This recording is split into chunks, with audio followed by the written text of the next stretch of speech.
ఆయన మీద ఇదే బీజేపీ నాయకులు దుమ్మెచ్చిపోస్తూ సల్వార్ జులుంని ప్రధానంగా చూపించారు. సల్వార్ జులుం తీర్పు లోపల మోటివ్స్ అట్రిబ్యూట్ చేశారు.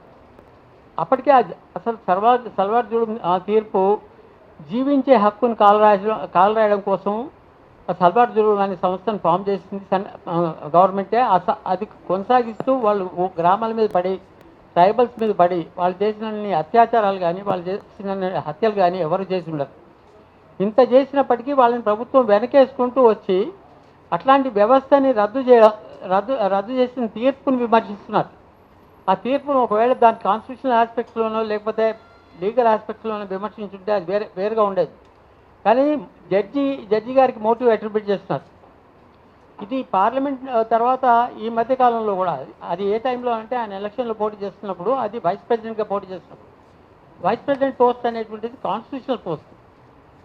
కాన్స్టిట్యూషనల్ పోస్ట్లో పోటీ చేసే వ్యక్తి మీద వ్యక్తిగత ఆరోపణలు చేయొచ్చా?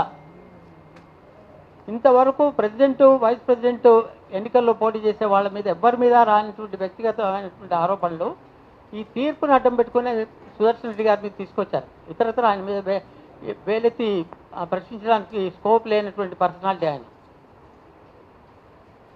అది తీసుకురావడమే కాకుండా నెక్స్ట్ టైం ఎప్పుడైతే మొన్న ఒకవైపు నక్సలైట్లు ఊచకోత వస్తూ భయంకరమైనటువంటి హత్యలు చేస్తూ ఇంటర్నల్గా ప్రజల మీద యుద్ధం ప్రకటించి మేము విజయం సాధించామని అనుకున్న దశలో హోంమంత్రి అంటే రాచకొండ విశ్వశాస్త్రి గారు మాట అంటారు, దేశంలో రౌడీలు ఉండాలి, వాడు ఒకడే ఉండాలి, ఈ పోలీసు వాడు అయి ఉండాలి. అట్లాగే దేశంలో హంతకులు ఉండాలి, ఆ హంతకులు ఒకడే ఉండాలి, అది హోంమంత్రి అయి ఉండాలి. అట్లాంటి విశ్వాసం ఉన్నటువంటి హోంమంత్రి ఏమని ప్రకటిస్తాడంటే ఈ తీర్పు విమర్శిస్తూ ఆయనకున్నటువంటి భావజాలం ఆ తీర్పు మీద ప్రభావం చూపించడంతో ఇంతకాలం నక్సలైట్లు మేము చంపలేకపోయామని చెప్పి. ఇది ఎంత దుర్మార్గమైనటువంటి విషయం మీరు ఆలోచించండి. ఈ అధికారం పార్లమెంట్లో చర్చించే అధికారం ఏమైనా పార్లమెంట్ సభ్యులకు కానీ హోంమంత్రికి కానీ ఉందా? రాజ్యాంగంలో ఎక్కడా అట్లాంటి అధికారం లేదు. ఒకే ఒక సందర్భంలో ఏ జడ్జి మీద అయినా కానీ ఆరోపణలు వచ్చినప్పుడు ఆ జడ్జి మీద విశ్వాసరాహిత్యమైనటువంటి తీర్మానాన్ని ప్రవేశపెట్టిన సందర్భంలో మాత్రమే పార్లమెంట్లో ఆ చర్చ జరగాలి. సుదర్శన్ రెడ్డి గారు ఈ తీర్పు చెప్పిన నాటికి ఆయన జడ్జిగా ఉన్నారు. ఆయన మీద అవిశ్వాసానికి సంబంధించినటువంటి ఆరోపణలు కానీ ఎట్లాంటిది లేదు. ఆ తీర్పు మీద కూడా ఏ రకమైనటువంటి చర్చ జరగలేదు. పైగా ఆ తీర్పును అమలుపరిచారు. అది రాజ్యాంగబద్ధమైనటువంటి తీర్పు, జీవించే హక్కుని కాపాడే తీర్పు. అది అమలుపరిచిన తర్వాత ఆ తీర్పును తప్పుపట్టడం, ఆ తీర్పు ఇచ్చిన వ్యక్తి మీద మోటివ్స్ అట్రిబ్యూట్ చేయడం అనేటువంటి చాలా దుర్మార్గమైన పని. ఇది వాళ్ళకి ఎట్లాంటి ప్రివిలేజెస్ లేవు.